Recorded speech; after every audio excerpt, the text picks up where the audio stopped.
വികസന കുതിപ്പിലേക്ക് എത്താവുന്ന നിലയിലേക്ക് കേരളം മാറിയിരിക്കുന്നുവെന്ന് മുഖ്യമന്ത്രി പിണറായി വിജയൻ. പൊതുവികസനത്തോടൊപ്പം നീങ്ങാൻ ഓരോ നാടിനും കഴിയണമെന്നും അദ്ദേഹം പറഞ്ഞു. സ്ഥാനാർത്ഥി എന്ന നിലയിൽ പരിമിതി ഉണ്ടായിട്ടുണ്ട്. പരമാവധി വോട്ടർമാരോട് സംവദിക്കാൻ കഴിഞ്ഞിട്ടില്ല. മറ്റുള്ള മണ്ഡലങ്ങളിൽ കൂടി പോകേണ്ടിയിരുന്നു.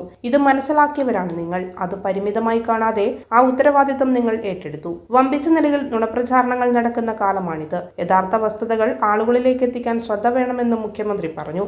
മുഖ്യമന്ത്രിയുടെ മണ്ഡലമായ ധർമ്മടം മണ്ഡലത്തിൽ വിവിധ സ്ഥലങ്ങളിൽ നടന്ന കൺവെൻഷനിൽ സംസാരിക്കുകയായിരുന്നു അദ്ദേഹം.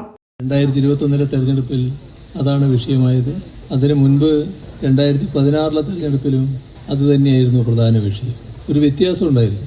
2011-16 കാലം അവസാനിക്കുകയാണ് 2016 തെരഞ്ഞെടുപ്പ്. ആ 2011-16 കാലം കേരളത്തെ സംബന്ധിച്ചിടത്തോളം ഒരു ഇരുണ്ട കാലമായിരുന്നു. എല്ലാ മേഖലയും തകർന്നു വരുന്നു. കേരളം പൊതുവെ വലിയ തകർച്ചയാണ് നേരിട്ടത്. പുതിയൊരു പദ്ധതിയും ഏറ്റെടുക്കാനായില്ല.